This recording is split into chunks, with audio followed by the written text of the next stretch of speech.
enough corporate propaganda. Let's get lost in the shuffle.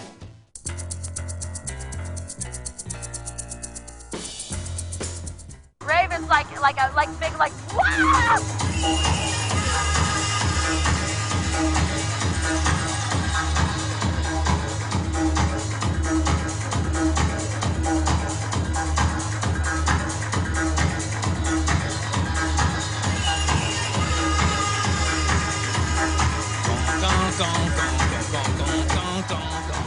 Ecstasy. Dance, dance, dance, dance, dance, dance, dance, dance. Ecstasy. All right. If you couldn't tell, today Shuffle goes electronic. Ecstasy. Anyway, yes. So today we are going to bring you guys into the world of electronica, dance music, acid house. What else?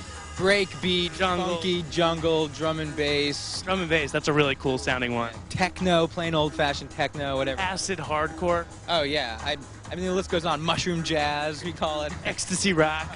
No, just kidding. But today, it is going to be a foray into this world to give you guys a little bit of the history, a little bit of the present, when corporations kind of reared their ugly head into the pretty much innocent and unadulterated scene of the rave that it used to be. I think I was never there, but from what people tell me, I mean, these things were crazy out in the suburbs and in garages and huge warehouses where everyone was taking ecstasy and all the girls had wings surgically attached to their backs. Port hangers in the military was like passing out LSD. Those were the days. And kids were just dropping like flies. And since then, he's gotten involved and there's techno in every commercial and things are a lot different. And we're going to talk to all these freaky deaky rave kids and see what they got to say. Yeah, not much probably since they're all burnt out on ecstasy. True. Anyway, stick around. Shuffle is going electronica again. Ecstasy. Speed. Ecstasy.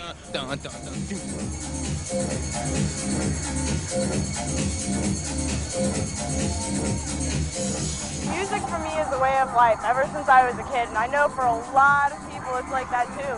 And this is just a whole new music to connect with and be a part of. You know, you get a lot of people together and you have like the basic drum beat and it expands. There's many genres of electronic music, but there is one beat. I heard that the reason people like techno so much is because the bass reminds you of the heartbeat of your mother's womb.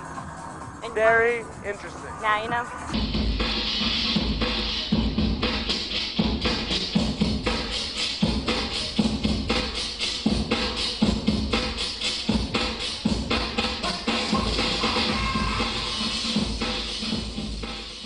There's definitely like a sort of everybody helps everybody out vibe, and like you're willing to do nice things for other people and they'll do nice things for you. I think that it's just like a really happy, positive experience. I love to sit back and watch everyone come together. Everyone's happy, everyone's smiling across from each other, and you don't really have to say anything to anybody. You just know what the other person's thinking, and the music's perfect. It's why I do what I do. The rave culture comes out of the DJ culture, which really started around 1973-74, disco. And it's really the gay culture that started everything we're seeing now. The gay culture was the first culture to have the all-night parties, the best lighting, the best sound, and the best DJs. And that was an underground. Then it became, the disco came into house. And house music was the underground DJ sound. And then through the 80s, more of the garage house happened. And then in about 1988, acid house happened. Was LSD the factor that turned house into acid house? Yeah. Amazing. Yeah. So at that point, we really felt like the Grateful Dead's impact on dance music. Yeah. They started taking acid to the house music, exactly. And then what happened is the party started getting bigger and bigger.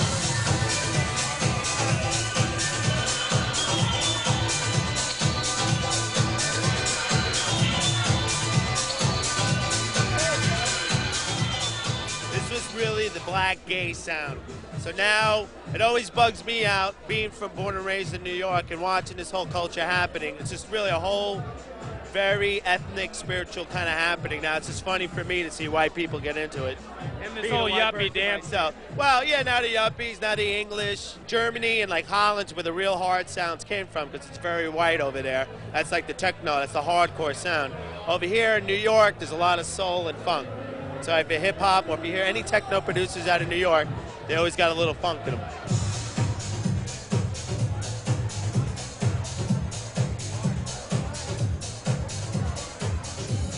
DJ Phoenix here, a pioneer of the DJ scene, been DJing since 1983, born and bred New York City, Queens, New York. And what is it like for you to see it develop like this? Like you saw the beginning and where like how hip hop started and how all this grew in such a huge way. What is it like to have watched it, and could you have predicted this kind of growth? Actually, I'm very glad to see that it has grown this far. It was such a, a subculture where people like frowned on it. It was only understood by, like the break dancers or the graffiti artists. Or like you would go to like the record shop and get like 5 or 6 records from Chicago, which back then you had Trax records. And like very few track records came out and house records came out. So I'm glad that it has transformed in some way to like, having something at Woodstock or these big open raves and stuff. I mean, I come from the culture too where raves were banned. There was no permits. It was literally underneath the Brooklyn Bridge. Then cops would come and take us away and say, get the f*** out of here, you can't stay here, But I'm glad to see that it has transformed itself somehow into this 90s and now to the new millennium and on. Right on.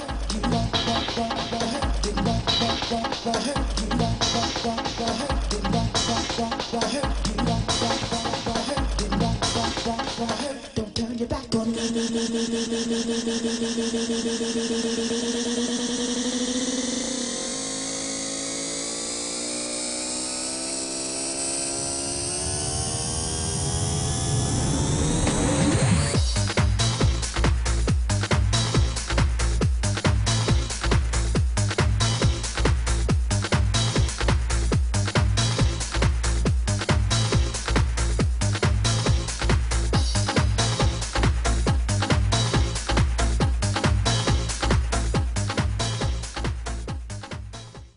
Sit tight, Shuffle will return right after these messages.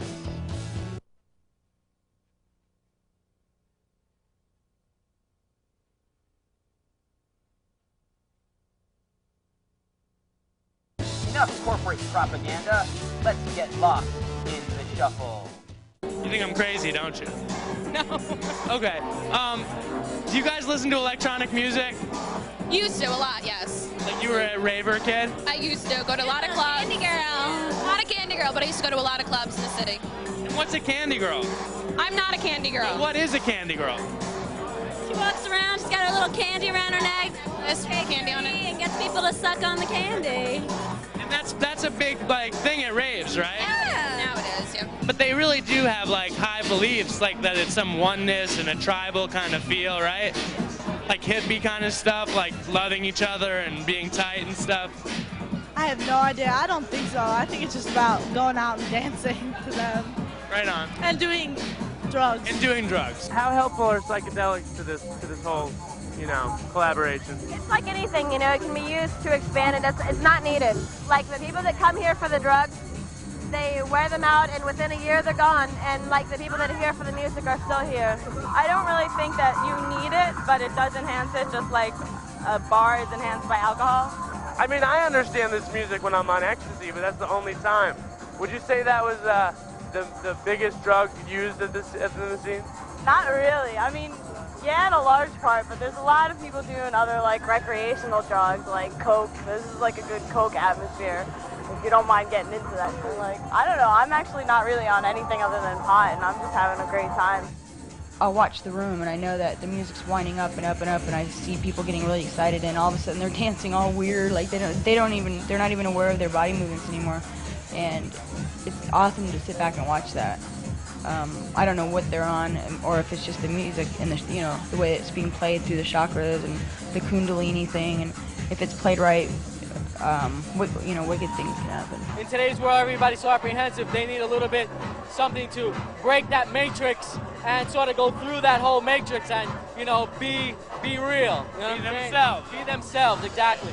And with that, combined with the music, I mean, you are yourself. It opens you up. It opens you up, and actually it's like taking the red pill in the matrix, you can see everything for what it is, So the fact that like whatever 10,000 people can show up in some huge warehouse, everybody simultaneously drop ecstasy and acid and go on some kind of spiritual journey. I mean, that's legitimate, you know, culture, right? Well, it's connecting with the DJ. That's what a great DJ does. And that's what everybody's searching after. When he takes you to that spiritual upliftness, he just awakens you, just touches that note with all the crowd and gets the crowd going. It's better than any rock concert you'll ever see. Well, that's subjective right there. Well, I mean, a rock concert is usually an hour, 2 hours. You know, the right DJ, you have an all night, somebody can sustain that hour, 2 hour experience.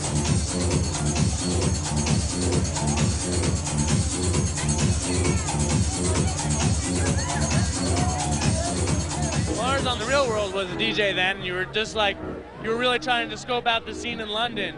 How different is the scene in New York than the scene in London in terms of DJ culture? London is like the capital of DJ culture. I mean, it's insane how many clubs there are. If you look at the top 40, there's actual like decent dance records in the top 40, you know, something that wouldn't happen over here. I mean, a big difference is radio really supports dance music in the UK. So that's why it's become really a culture phenomenon. I think dance music even outsells hip-hop in the UK, you know? I mean, it's big. What about, like, these artists like Chemical Brothers, Fat Boy Slim, Crystal Method, all these acts that are, like, breaking through and crossing over? Like, what does that mean for the scene? Because it's a very underground scene by nature. They're paving the way. You know, they are paving the way, and, you know, whatever it is, whatever that music is, it has risen from a subculture, from the underground, to almost, I wouldn't say mainstream, but where people are saying, hey, who is MOBY? Yeah, hey, who is Chemical Brothers? You know, where before they're like, I don't even know. Let me go, you know, let me go to Wall Street and stuff. Now you see Wall Street guys going to see MOBY. Right. It's incredible. You know, I'm very glad to see that. You, my friend, or not my friend, I'd like to be your friend one day. But you, MOBY, are a pioneer of dance music, electronic music. I wouldn't say dance music, but people like to dance to it. And it's exciting that now, you know, so many records down the line, it can come up and be almost mainstream and hit this mainstream market where everybody's listening to, you know, electronic-based music. Is it exciting for you to be one of these trailblazers? Well, I mean, I don't really think of myself as being specifically a dance artist or an electronic musician. You know, my goal when I'm making a record is just to make a record that I really love. And if it uses traditional instruments, fine. If it uses electronic instruments, fine. I mean, this album, Play, the most recent album, it certainly has elements of dance music in it, but I wouldn't, if I was DJing in a nightclub, I wouldn't put it on. Right, but you were a trailblazer in electronic music. True or false?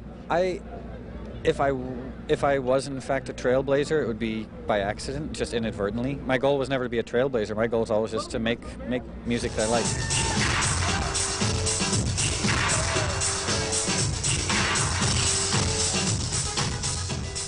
You know, you think that you know everything there is to be a DJ after 13 years, but you know, I'm constantly learning.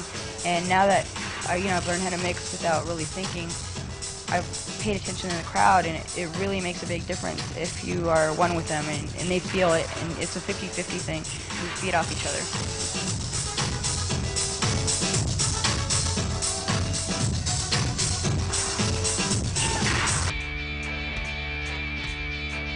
We shall overcome. We shall overcome. We shall overcome someday. Oh, deep in my heart, I do believe that we shall overcome someday. Keep going. We hate MTV. We hate MTV. I think that you all are slaves, 'cause you do believe in MTV, and we hate MTV today. Thank you. Free beer tonight at Shovel Bar and Grill, also known as the Triple Old Rock. Good night, and I am Neo Spider-Man. This is the Insane Hockey Flyer who's reminding you to tip your bartenders, and if you go home tonight, don't go home alone. Thank you.